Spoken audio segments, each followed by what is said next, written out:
Digitalization of money requires a digital ID for all the people that would use that financial system.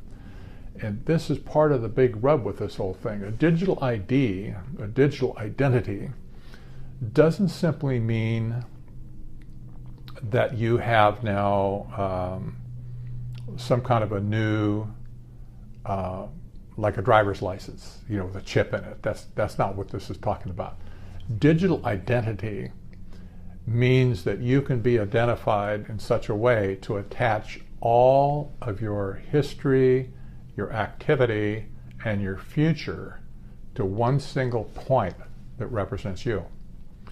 Digital identity means total loss of privacy, total revealing of every conceivable activity that you could be involved with, all tied to one identity, so that wherever you move in the world, you can be known, and that additional transaction history of your travels will be recorded.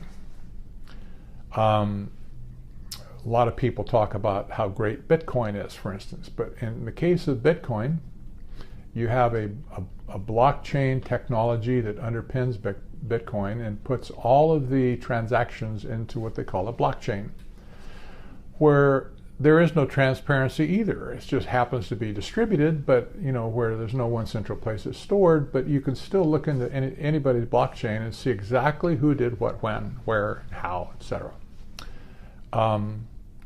The central banks are intending to create a digital currency that will use blockchain to collect with all of the pieces of information in it, but it will be flashed back to a central computer at the central bank, and it will be stored under your digital identity.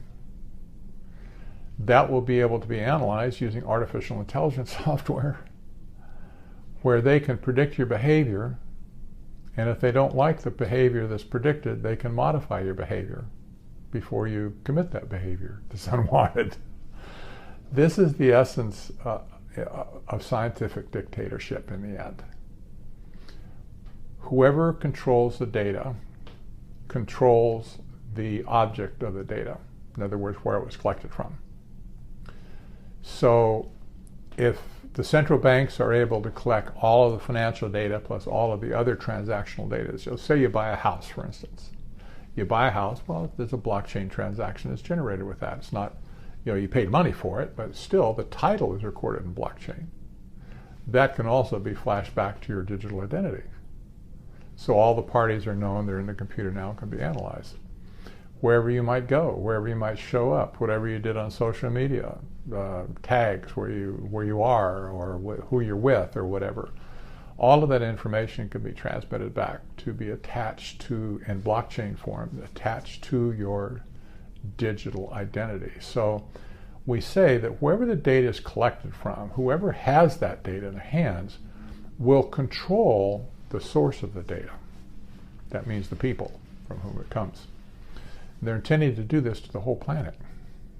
The whole planet. It's inconceivable that it's this big. There's 7.5 billion people on the planet, and they want everybody into the system. And you'll see the language, for instance, at the United Nations over and over: no person left behind. No person left behind. No child left behind. We heard that in education here in America. No person left behind. It must be an inclusive system, they say. Well, what that really means is, if you're not in it, we will help you along the way to make sure you get at it one way or another, right? So this is why that we're being driven right now towards this digital system, and it's much bigger than just a matter of replacing the dollar or any other national currency. It's likely going to happen all at the same time, not in stages, whatever, but probably just going to appear one day and say it's necessary now. We must do this now, and they'll do it now.